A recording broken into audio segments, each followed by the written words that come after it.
Boa noite, estamos iniciando o programa Saúde Marília pela nossa TV Marília, o programa que acontece semanalmente aqui na grade da TV Marília. Se você tem uma sugestão, encaminhe para o nosso e-mail. Anote o nosso e-mail, saudemarília@unimedmarília.com.br. O programa Saúde Marília tem sempre às segundas-feiras, feito aqui ao vivo na grade da TV Marília e depois a reprise dentro da grade da TV Marília. O programa Saúde Marília é feito com ética, responsabilidade e profundidade na discussão do tema.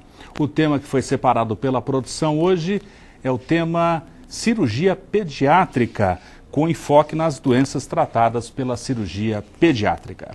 A cirurgia pediátrica é uma especialidade que aborda as doenças que se manifestam na infância e que necessitam de uma abordagem cirúrgica. A especialidade se desenvolveu muito nos últimos anos e hoje é uma das inúmeras especialidades médicas reconhecidas pela Associação Médica Brasileira, Comissão Nacional de Residência Médica e Conselho Federal de Medicina.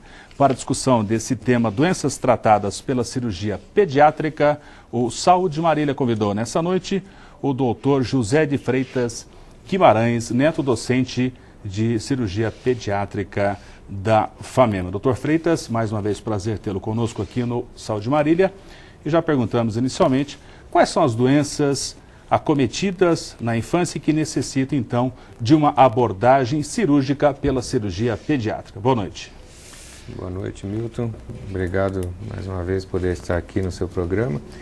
E primeiramente, então, em relação a essa pergunta, eu acho que a cirurgia pediátrica, há uns 20 anos atrás, a gente dizia que era uma especialidade nova. Hoje, ainda é uma das mais novas, frente a muitas que tem na medicina, mas hoje, como você disse, ela já se desenvolveu bastante e a gente consegue dar conta de atender uma gama imensa de patologias, porque a gente atende desde recém-nascidos até a adolescência. E principalmente na faixa etária de neonatos, né, nós temos uma gama, assim, uma diversidade muito grande de doenças que acometem o recém-nascido já nos primeiros dias de vida e, ao mesmo tempo, com frequência muito baixa. Por outro lado, à medida em que a criança vai crescendo, a gente encontra um outro número de doenças que acometem a criança, que precisam de tratamento cirúrgico e que são crianças que já acontecem numa frequência bastante grande, diferente daquilo que a gente vê nos neonatos, né? E dentre essas doenças que acometem mais frequentemente as crianças já um pouquinho maiores, os lactentes e mesmo os pré-escolares, a gente tem, por exemplo, as hérnias, né, que são doenças bastante comuns, talvez a mais comum que a gente vê no nosso dia a dia, tanto hérnias inguinais, que acometem a criança na região inguinal, como as hérnias umbilicais. Essas são as mais comuns. E outros problemas mais comuns, como as criptorquidias, né, que são um problema na descida testicular, né, o testículo para no meio do trajeto de onde ele é formado, que é próximo ao rim até o escroto, as fimoses, as hipospádias, que são bastante comuns também. Então, essas acredito que são as doenças com que a gente, no dia a dia, são as mais comuns. Doutor Freitas, qual a importância da avaliação pré-operatória e ainda da abordagem psicológica dessa criança antes do ato cirúrgico? Isso é fundamental. Tanto a avaliação do ponto de vista físico, laboratorial, para que a criança possa estar bem preparada para que ela possa enfrentar um tratamento cirúrgico, de acordo com a doença que ela tem, obviamente, e também do ponto de vista emocional, porque muitas vezes essa abordagem ela é importante não só do ponto de vista do trauma que a criança vai sofrer, mas também pode estar relacionado ao tipo de doença que essa criança apresenta. Por exemplo, uma criança que tem hipospádia, que é uma malformação no desenvolvimento da uretra peniana no menino, né? É uma doença bastante comum, ela acontece aí, só para a gente ter uma ideia de frequência, em torno de um caso em cada 300 meninos que nascem, quer dizer, ela acaba sendo uma doença bastante comum. E essa doença, quando a gente deixa para tratar por algum motivo numa idade mais avançada, embora tecnicamente possa ter até algum benefício isso, mas do ponto de vista emocional, isso acaba sendo muito ruim para a criança. Então essa criança, esse paciente, por exemplo, é um paciente que necessitaria ser tratado o mais precocemente possível, pelo menos aí numa faixa etária entre 1 ano e meio, 2 anos. Então, existem particularidades da doença que interferem no ponto de vista emocional e, além disso, os cuidados que a gente deve ter com a própria criança que vai ser operada, independente da patologia, né? Para que ela possa ter o maior bem-estar possível durante essa fase de tratamento, que pode ser muito difícil para ela, né? Se a cirurgia está marcada eletivamente, mas na véspera a criança apresenta febre, ou está com anemia, ou apresenta uma infecção de via aérea superior, essa cirurgia é adiada até o melhor momento cirúrgico. Exato. Isso é uma situação relativamente comum, né? E a gente procura enfatizar isso para os pais, o nível de segurança que a gente deve ter, porque o procedimento, que geralmente é feito com anestesia geral, não dá para a gente fugir de um risco, embora seja mínimo, mas o risco não é inexistente. E para que esse risco continue pequeno, é importante que essa criança esteja muito bem do ponto de vista clínico. Não pode ter nenhuma infecção de vias aéreas, que é o problema mais comum que a gente vê. Não pode ter anemia. Então, é importante que, se essa criança se encontra nessa situação, esse procedimento deve ser adiado até que a criança possa estar rígida totalmente. Dr. Freitas, algumas cirurgias poderiam ser feitas em nível ambulatorial, outras com uma internação hospitalar mínima. Qual a importância em se reduzir o tempo cirúrgico e liberar essa criança o quanto possível, mais cedo, precoce, para o retorno da sua família? Essas doenças todas mais comuns, a grande maioria a gente faz o que a gente chama em caráter ambulatorial. Embora o paciente, às vezes, ele vai ser internado, mas ele interna de manhã, é operado e no mesmo dia ele já retorna para sua casa. Primeiro porque não há necessidade de cuidados especializados, né, dentro de um hospital, no pós-operatório da grande maioria desses procedimentos. E segundo porque a recuperação em casa, ao lado dos pais e dos familiares, ela passa a ser muito mais fácil, né, para a criança e também para os pais, né, de poder cuidar dessas crianças em casa. Então, a grande maioria desses procedimentos é feita dessa forma, né, dessas cirurgias menores. Cirurgias mais complexas, obviamente, aí a necessidade de períodos de internação de acordo com o tratamento a que eles foram submetidos. Além do cirurgião pediátrico em aconselhar, o aconselhamento psicológico, orientações psicológicas, a importância também do outro profissional, uma equipe multidisciplinar, principalmente nos hospitais secundários e terciários, no pré-operatório, isso é muito importante? Sem dúvida. Onde no consultório a gente costuma ter mais tempo para se dedicar a nós mesmos a essa atividade que é importantíssima, fundamental para o bem-estar da criança que vai ser operada. Agora, em serviços, por exemplo, lá na FAMEMA, onde nós temos um ambulatório com grande demanda de pacientes, são 3 ambulatórios por semana, e cada um deles com um número grande de crianças e número grande de cirurgias. Então, nós temos um apoio importantíssimo do serviço de psicologia hospitalar lá da FAMEMA e que nos ajuda muito nesse preparo dessas crianças que vão ser submetidas a uma cirurgia. O atraso, o retardo na indicação do timing cirúrgico. O doutor falava das repercussões sociais, emocionais. É comum os pais retardarem essa doença que precisa de um tratamento cirúrgico, procurar ajuda médica para que então o problema seja resolvido? Antigamente era mais comum isso. Hoje, acho que com acesso mais fácil à informação, eu acho que esse tipo de problema a gente tem enfrentado cada vez menos, né?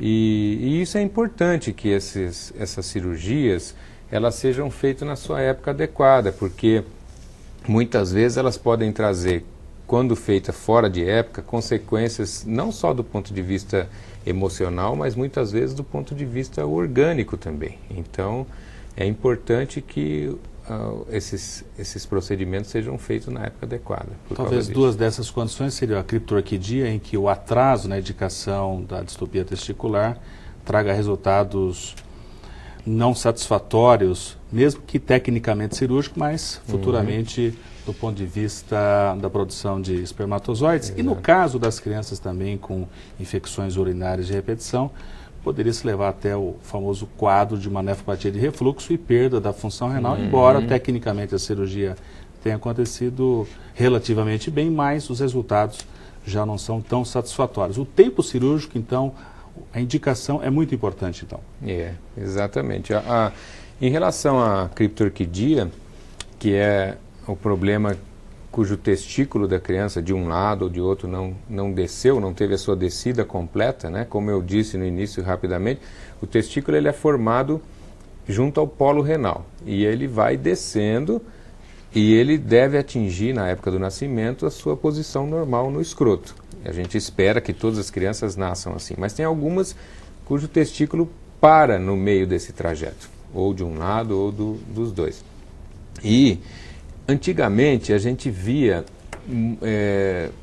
muita demora no tratamento dessas crianças. Muitos esperavam muito tempo para ver se aquela descida testicular iria ocorrer.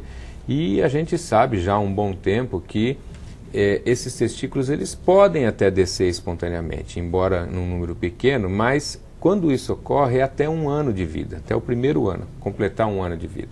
Se não desceu espontaneamente nessa época, não tem por que mais a gente protelar o tratamento. E isso pode ter uma repercussão, se a gente demora para tratar essas crianças, nisso que você acabou de comentar, que é em relação à fertilidade na vida adulta. Essa criança, tratada fora da época normal, poder ter um problema de fertilidade quando adulto, né? E o outro problema... Infecções urinárias.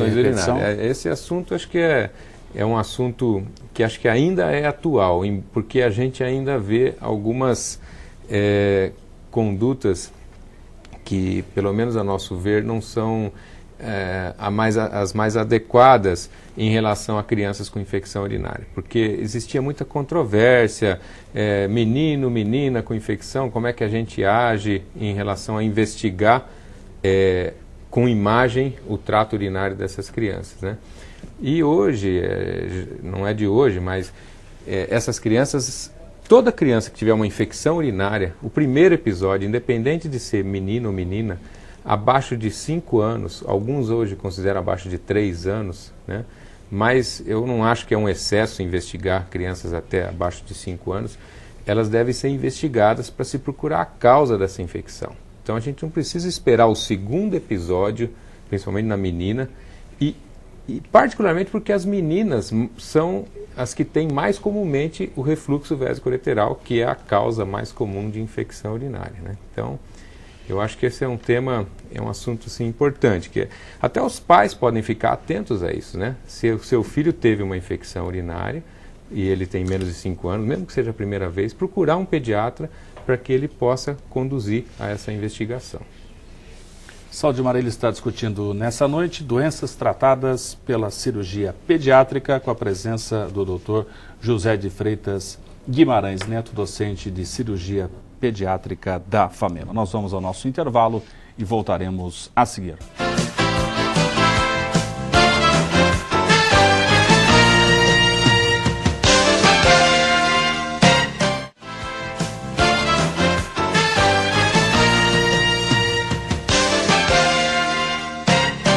Voltamos com o Saúde Marília e o seu bloco final, nessa noite debatendo doenças tratadas pela cirurgia pediátrica, com a presença do Dr. José de Freitas Guimarães Neto, docente de cirurgia pediátrica da FAMEMA. Dr. Freitas, agora nesse último bloco, vamos abordar mais 2 outras condições que são merecedoras de uma discussão, com enfoque então agora na cirurgia pediátrica. A primeira delas, a torção do cordão espermático. Como que é essa situação, como ocorre o quadro clínico e a necessidade do tratamento emergencial? A torção do cordão espermático é um tema interessante, porque é uma situação relativamente comum e ela faz parte de um quadro genérico, sindrômico, que a gente costuma chamar de escroto agudo. Como existe o abdômen agudo, né, em cirurgia, de várias causas, existe também o escroto agudo. E a torção do cordão espermático é uma das principais causas, até pela gravidade da situação em relação à perda do órgão que pode haver em função dessa torção. O testículo é um órgão que ele tem uma fixação normal no escroto, ele é fixo e essa fixação da parte posterior do testículo impede a sua rotação, né?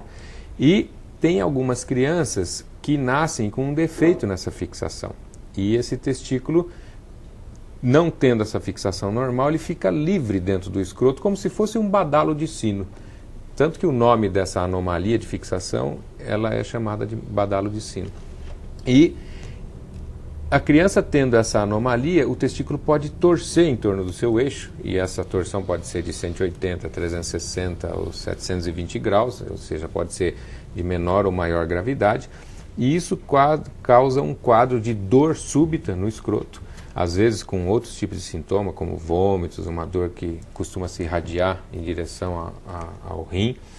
E a importância disso é que ainda, infelizmente, a gente vê crianças com esse tipo de problema chegando já com várias horas depois que se iniciou o quadro no pronto-socorro. E é importante que os pais, quem vê primeiro a criança, geralmente, levem essa criança imediatamente para o pronto-socorro, porque o tempo aí é um fator primordial para a preservação do órgão, porque a partir do momento que o testículo torce, cessa o fluxo sanguíneo para esse órgão e depois de várias horas, obviamente que a gente não consegue reverter mais uma necrose testicular quando está instalada. Então é importante que a gente possa operar rapidamente essas crianças. E isso, então, a gente acredita que esse veículo de informação que a gente está tendo aqui nesse seu programa, que tem uma audiência muito boa, possa servir para orientação, inclusive, dos pais e de pessoas leigas quando se deparam com um problema desse. Além do quadro clínico, o exame complementar de eleição para fechar esse diagnóstico seria o Doppler, mostrando então o sofrimento vascular. Exato. O ultrassom com Doppler aí é muito útil, é um dos exames de imagem bastante úteis nessa situação, que mostra a vascularização do testículo normal e mostra um testículo torcido sem vascularização, com muita nitidez. Doutor Freitas, outra patologia bastante frequente seria a apendicite aguda. É uma das patologias que tem uma alta incidência ainda e uma abordagem extremamente frequente, então, da cirurgia pediátrica. A apendicite é uma outra doença com uma frequência muito grande em crianças. Embora seja uma doença que possa ocorrer desde o período neonatal, embora seja rara no período neonatal, até a idade mais avançada, nos idosos, né, ela costuma ocorrer mais frequentemente numa faixa etária ali em torno de 8 a 12 anos, embora possa ocorrer em crianças pequenas também. Cada vez mais a gente tem visto apendicite em crianças menores. E também é uma doença bastante frequente, a gente quase toda semana a gente acaba atendendo crianças com apendicite e com apendicite aguda, e é uma doença que se manifesta basicamente com dor abdominal, né, com dor nessa parte inferior à direita do abdômen e acompanhada às vezes de outros sintomas, de febre, de vômitos, mas geralmente é uma dor que começa, a criança vai cada vez piorando essa dor, e isso faz com que os pais procurem um serviço de atendimento de urgência para que ela possa ser diagnosticada. Aí, geralmente, o diagnóstico costuma ser clínico, né? Na grande maioria das vezes, o quadro clínico é o suficiente e é o mais importante para a gente fazer o diagnóstico. Bem, com tantas patologias de tratamento cirúrgico e todas essas merecendo, então, um tratamento especializado, o SUS seria, então, a instituição oficial para receber esses encaminhamentos dos profissionais de saúde para os cirurgiões pediátricos. Como é que estaria hoje em Marília, então, a situação da cirurgia pediátrica e o SUS no atendimento dessas patologias? Obviamente, quem não tem um plano de saúde como a Unimed, quem não tem acesso a um consultório privado, até por outros planos de saúde, são as pessoas que vão procurar um serviço de atendimento gratuito, né, geralmente proporcionado pelo SUS. Nós temos, na FAMEMA nós temos um ambulatório já há muito tempo que funciona bem, embora a demanda lá seja grande, né? E tem também o atendimento SUS na Santa Casa, né? O SUS, ele tem um grande problema, que é um limite do teto financeiro. Existe um limite de recursos enviados pelo governo federal e esse limite ele é insuficiente para que toda essa demanda que é grande, principalmente em relação a esses problemas mais comuns que a gente comentou no início, as hérnias, criptorquidias, hipospádias, fimose. A demanda dessas doenças é muito grande, o número de crianças que precisam de tratamento.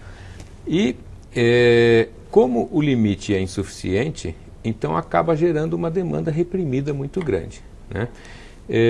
Nós, até em relação a esse problema, nós recentemente na Santa Casa, o nosso grupo, que fazemos parte eu, o Dr. Rudney e a doutora Adriana, juntamente com a Santa Casa, nós criamos um plano de atendimento especial de cirurgia pediátrica, direcionado principalmente para essa população, essa grande demanda reprimida, que não tem não é que não tem acesso, que tem um acesso muito demorado, porque o limite é finito, né, de recursos, e precisam de um atendimento um pouco mais agilizado. Então, criou-se esse plano, que é direcionado principalmente à população de baixa renda.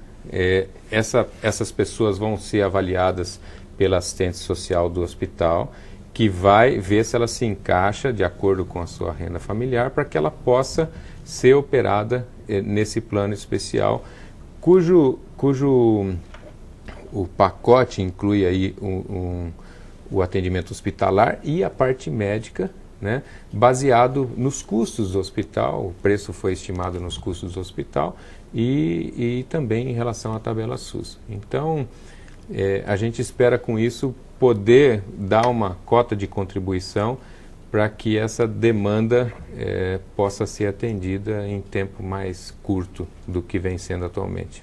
E esse ambulatório já estaria funcionando e já estaria atendendo essas situações que nós falávamos no primeiro bloco? Já está funcionando. Ele funciona no Pronto Saúde, na Santa Casa. No Pronto Saúde existe um local lá no Pronto Saúde, lá dentro, e as pessoas que necessitarem do atendimento é só se dirigir à Santa Casa e elas vão passar por essa triagem para poder ver se encaixam nesse tipo de atendimento que está sendo proporcionado. O fato de Marília drenar várias cidades que compõem a DIR tem feito com que essa demanda esteja sempre aumentando, porque a resolução acaba ficando aqui na cidade de Marília.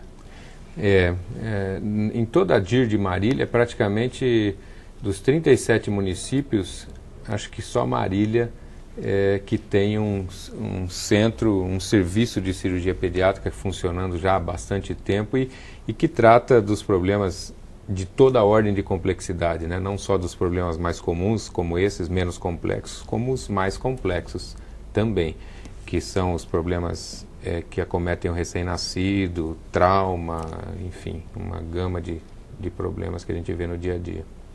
Estamos chegando ao final do Saúde Marília e eu deixaria o Dr. Freitas para seus agradecimentos finais, considerações finais nesse tema cirurgia pediátrica e o seu tratamento aí em várias patologias que nós falávamos no primeiro bloco.